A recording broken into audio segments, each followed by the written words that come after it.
Hello everyone, स्वागत है आप सबका। मैं हूं रश्मि और आज के इस वीडियो में मैं बिहार यूनिवर्सिटी के टीडीसी पार्ट 3 जूलॉजी ऑनर्स के पेपर 6 का एक बहुत इम्पॉर्टेंट टॉपिक डिस्कस करने वाली हूं, जो है प्लाज्मा मेम्ब्रेन। ये जो प्लाज्मा मेम्ब्रेन है, ये सेल बायोलॉजी का एक बहुत इम्पॉर्टेंट टॉपिक है और बहुत ज़्यादा पूछा जाने वाला टॉपिक है। तो इसके बारे में अभी हम डिस्कस करते हैं। तो डिटेल में जानने से पहले हमको ये जानना होगा कि ये प्लाज्मा मेम्ब्रेन होता क्या है। तो अगर आपको सेल का स्ट्रक्चर याद होगा तो सेल के स्ट्रक्चर में मेनली 3 चीज़ें पाई जाती हैं।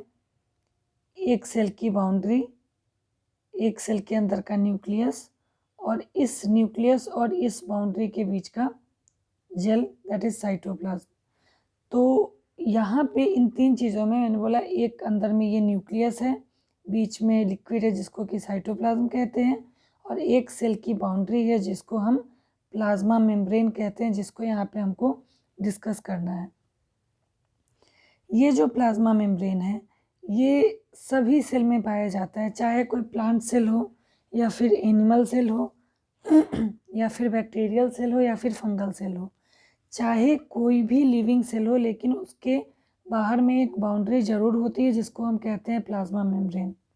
इस प्लाज्मा मेम्ब्रेन का और भी नाम होता है, जैसे कि इस प्लाज्मा मेम्ब्रेन को हम बायोलॉजिकल मेम्ब्रेन भी कह सकते हैं, इसको हम सेल मेम्ब्रेन भी कह सकते हैं। तो ये सारे इसके और भी नाम हैं। अगर कोई प्लांट सेल या फिर बैक्टीरियल सेल या फिर फंगल सेल है तो इस प्लाज्मा मेम्ब्रेन के बाहर में एक और बाउंड्री होगी जिसको हम बोलेंगे सेल वॉल। यानी कि सेल वॉल जो है वो एक एडिशनल बाउंड्री है। अगर प्लांट सेल है, बैक्टीरियल सेल है, फंगल सेल है तो सेल वॉल होगा। अगर एनिमल सेल है तो सेल वॉल नहीं होगा। लेकिन जो प्लाज्मा मेम्ब्रेन है, ये प्लाज्मा मेम्ब्रेन किसी भी सेल में होगा, चाहे प्लांट सेल हो, चाहे एनिमल सेल हो, चाहे बैक्टीरियल या फिर फंगल सेल हो। तो इसी के बारे में यहाँ पे हम डिस्कस करने वाले हैं। तो प्लाज्मा मेम्ब्रेन की बहुत सारी थ्योरी आई थी, लेकिन बाद में वो थ्योरी फेल हो जाती थी। कहीं किसी में प्रोटीन का कंस्टिट्यूएंट कुछ और बताता था, कहीं किसी में लिपिड के बारे में कुछ और बताता था।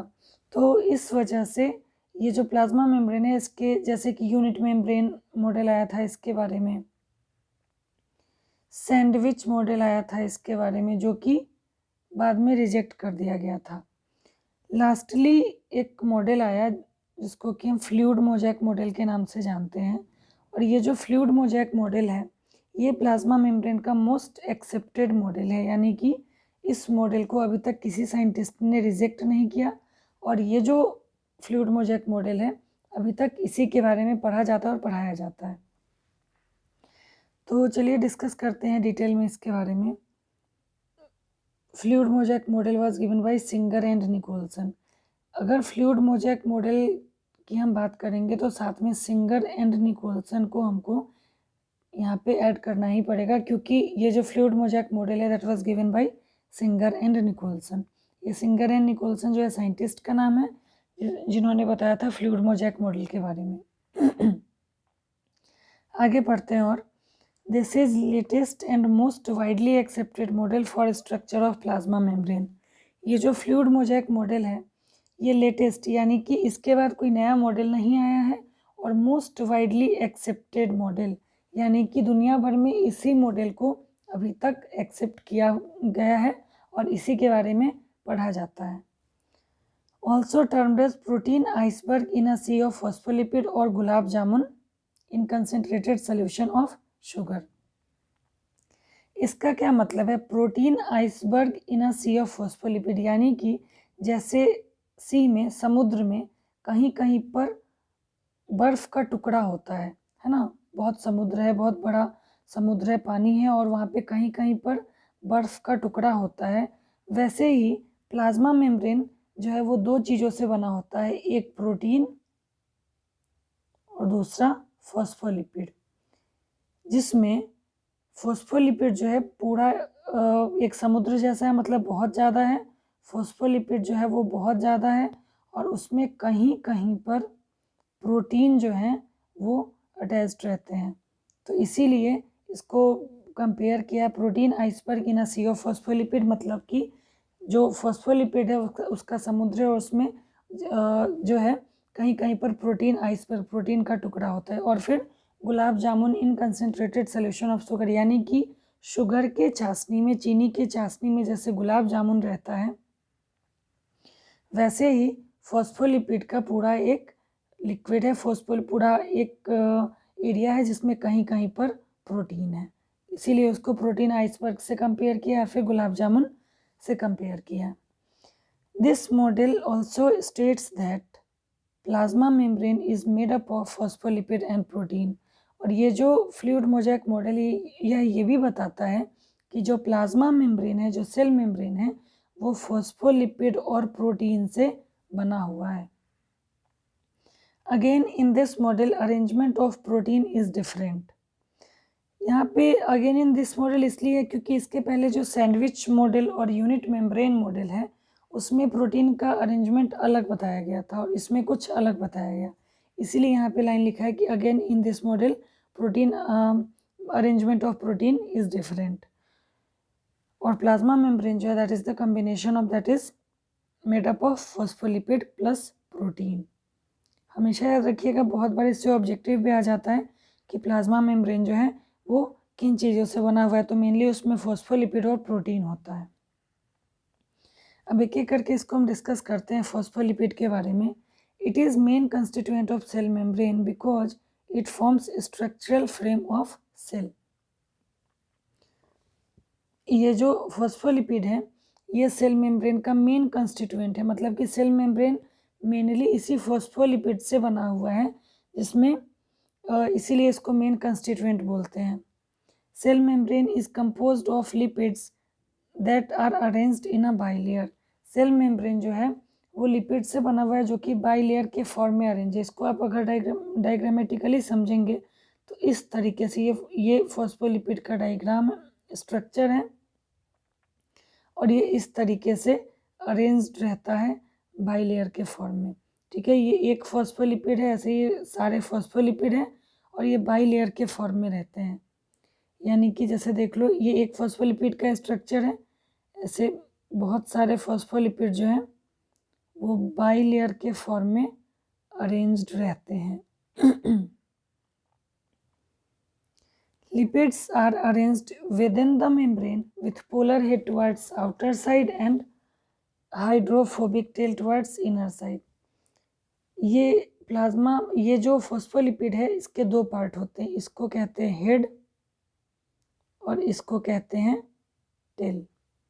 ये जो टेल है ये हाइड्रोफिलिक है यानी कि वाटर लविंग है, और जो टेल है वो हाइड्रोफोबिक है यानी कि वाटर रिपेलिंग है। तो ये हेड वाला पोर्शन जो है वो आउटर साइड में होता है और जो टेल वाला पोर्शन है वो इनर साइड में। देखो दोनों तरफ से हेड वाला पोर्शन जो है वो बाहर की तरफ है और टेल वाला पोर्शन जो है अंदर की तरफ है। हेड वाला पोर्शन वाटर लविंग है, हाइड्रोफिलिक है, टेल वाला पोर्शन वाटर हीटिंग है, वाटर रिपेलिंग है। तो इसीलिए हेड वाला पोर्शन बाहर की तरफ है क्योंकि वाटर लविंग है, उसको वाटर से कोई प्रॉब्लम नहीं है, लेकिन जो टेल वाला पोर्शन है उसको वाटर से प्रॉब्लम है, इसीलिए वो अंदर की तरफ प्रोटेक्टेड है। This ensures that non polar tail is protected from the aqueous environment. अब देखो अगर आप इसको इस तरीके से, एक सेल है और ये इसकी बाउंड्री है, ठीक, तो अगर आप इसको डिटेल में समझोगे तो इस तरीके से जूम करके अगर हम इसको देखेंगे तो इस तरीके से देखो, इतना ढंग से नहीं बन पा रहा है स्क्रीन पे, लेकिन मैं कोशिश करती हूँ कि आपको समझ आ जाए। देखो इस तरीके से ये सेल के अंदर का स्ट्रक्चर, ये बाहर का, और ये जो मैंने इतना लाइन में कवर किया है ये वाला एरिया प्लाज्मा मेम्ब्रेन है, ठीक। तो इसमें फॉस्फोलिपिड ऐसे अरेंज्ड है जिसमें हेड वाला पोर्शन जो है वो बाहर की तरफ है क्योंकि सेल के अंदर वाला पोर्शन साइटोप्लाज्म में इंट्रा सेलुलर स्पेस है, इसके अंदर भी लिक्विड है, और सेल का ये वाला एरिया एक्स्ट्रा सेलुलर स्पेस है तो इधर भी लिक्विड है, एक्वस इन्वायरमेंट है। तो इस दोनों एक्वस इन्वायरमेंट से प्रोटेक्टेड है ये टेल पोर्शन जो है, और हेड वाला पोर्शन तो वाटर लविंग है, इसको तो वाटर से कोई परेशानी ही नहीं है, तो ये दोनों तरफ वाटर वाले एंड को फेस कर रहा है। और जो टेल वाला पोर्शन है वो एक्वस एनवायरनमेंट से प्रोटेक्टेड है। The lipid component of the membrane mainly consist of phosphoglyceride. Membrane का जो लिपिड कंपोनेंट है वो मेनली फॉस्फोग्लिसराइड कंसिस्ट करता है। दूसरा कंस्टिट्यूएंट जो होता है सेल मेम्ब्रेन का वो होता है protein. Two types of protein are arranged in plasma membrane on the basis of extraction. Plasma membrane में दो तरह के प्रोटीन होते हैं एक्सट्रैक्शन के बेसिस पे, यानी कि सेपरेशन के बेसिस पे। एक होता है इंटीग्रल और इंट्रिंसिक प्रोटीन, एक होता है पेरिफेरल और extrinsic protein. Integral or intrinsic protein. These proteins are tightly binds with phospholipid. Thus, they cannot easily removed from membrane. देखो जैसे अगर इस तरीके से फॉस्फोलिपिड है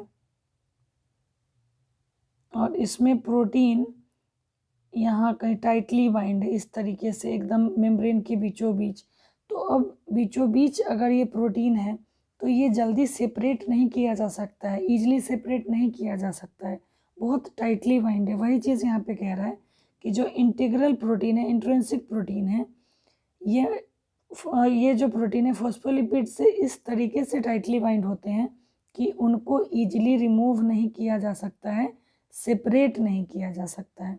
और ये दो तरीके के होते हैं, या तो पार्शियली ब्यूराइड या तो टोटली ब्यूराइड। मतलब कि अगर ये मेम्ब्रेन है, अगर ये फॉस्फोलिपिड से मेम्ब्रेन बना हुआ है तो इसमें इस तरीके से पार्शियली या फिर टोटली ब्यूराइड प्रोटीन है, तो इसको ईजिली सेपरेट नहीं किया जा सकता और ये इंटीग्रल और इंट्रिंसिक प्रोटीन कहलाता है। Some integral proteins which are totally buried through complete thickness of membrane, these type of proteins are called as tunnel channel protein which provide passage for movement of water soluble materials across the membrane. जैसे ये membrane का थोड़ा सा part में बना के दिखा रही हूँ, और ये वाला पोर्शन जो है ये वाटर हीटिंग पोर्शन है, वाटर रिपेलिंग पोर्शन है, टेल जो है फॉस्फोलिपिड का।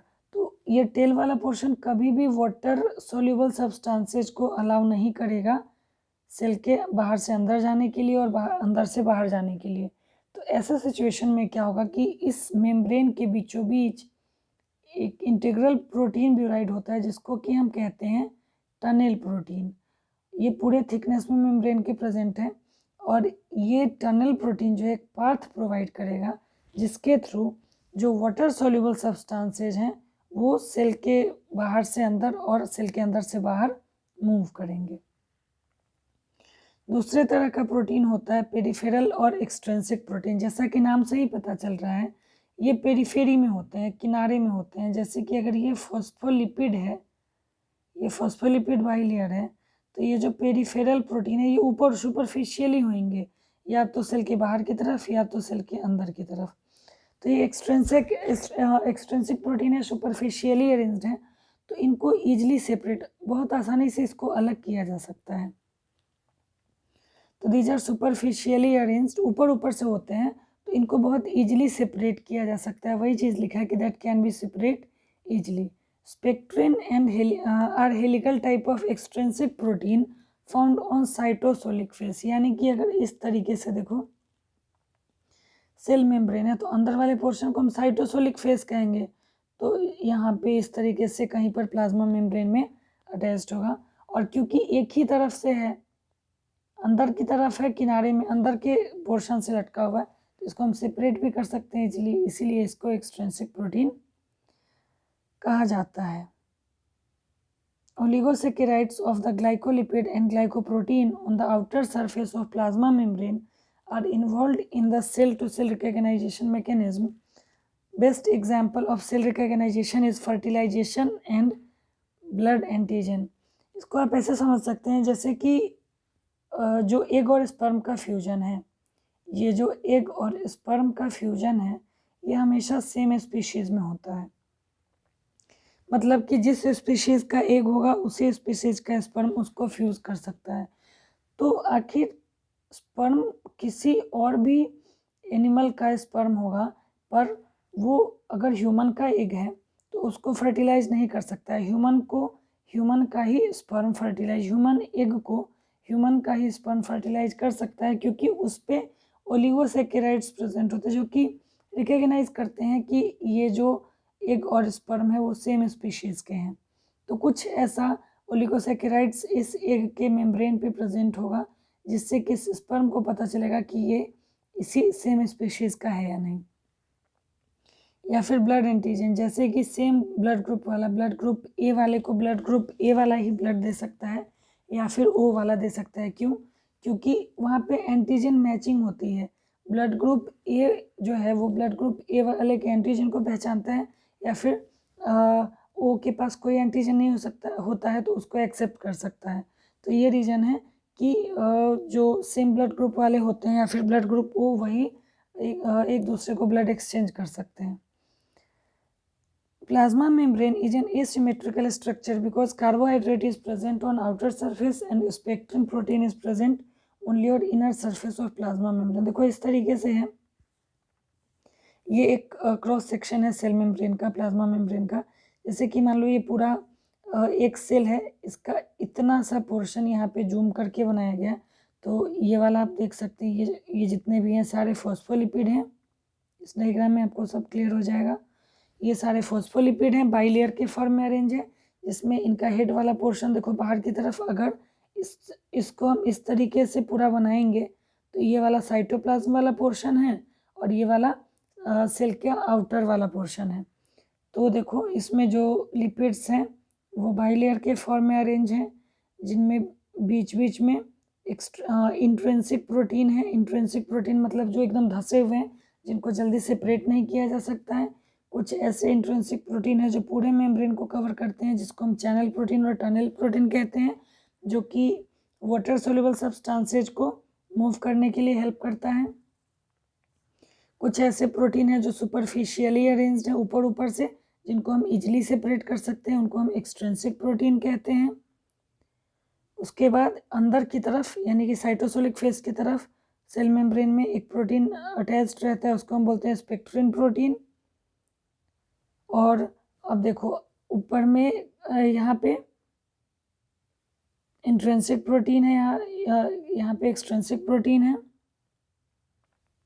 और ये जो प्लाज्मा मेम्ब्रेन है इसमें ये बाहर वाले पोर्शन पे कार्बोहाइड्रेट प्रेजेंट रहता है और अंदर वाले पोर्शन पे स्पेक्ट्रिन प्रोटीन। तो अगर हम इस तरीके से इस प्लाज्मा मेम्ब्रेन को बीचों बीच सिमेट्री करेंगे, काटेंगे, तो देखो एक तरफ स्पेक्ट्रिन प्रोटीन अंदर की तरफ वाले पोर्शन से आ जाएगा जो कि आउटर पोर्शन पे नहीं है, और आउटर पोर्शन पे कार्बोहाइड्रेट है जो कि इनर पोर्शन पे नहीं है।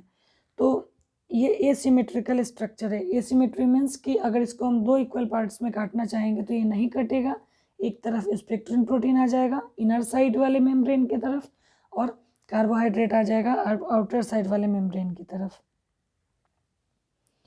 अब एक चार्ट हम देख लेते हैं, जो अभी तक हमने पढ़ा है उसको एक पेज में एक चार्ट के फॉर्म में देखते हैं। तो देखो fluid mosaic model that was given by Singer and Nicolson, और ये इन्होंने बताया था कि जो प्लाज्मा मेम्ब्रेन है that is made up of phospholipid and protein. Protein जो है वो दो तरह के होते हैं, एक एक्सट्रिंसिक एक इंट्रिंसिक। एक्सट्रिंसिक ऐसे हैं जो सुपरफिशियली लगे होते हैं बाहर की तरफ, और इंट्रिंसिक ऐसे प्रोटीन होते हैं जो पार्शियली या फिर कंप्लीटली मेम्ब्रेन में अटैच्ड होते हैं। ये जो एक्सट्रिंसिक है ये लूजली अटैच्ड होते हैं और जो इंट्रिंसिक है वो टाइटली अटैच्ड होते हैं। अब ये जो फॉस्फोलिपिड है एम्पीपैथिक नेचर का है। यहाँ पे आपको फॉस्फोलिपिड का एक स्ट्रक्चर दिख रहा है जिसके दो पार्ट हैं। ऊपर वाला सर्कल वाला पार्ट जो इसको हेड कहते हैं, जो कि पोलर होता है, और जो नीचे वाला ये यहाँ पे स्पाइरली दिख रहा है ये टेल वाला पोर्शन होता है, जिसको हम नॉन पोलर कहते हैं। ये जो हेड वाला पोर्शन है वो हाइड्रोफिलिक है यानी कि वाटर लविंग है, और टेल वाला पोर्शन हाइड्रोफोबिक है यानी कि वाटर रिपेलिंग है।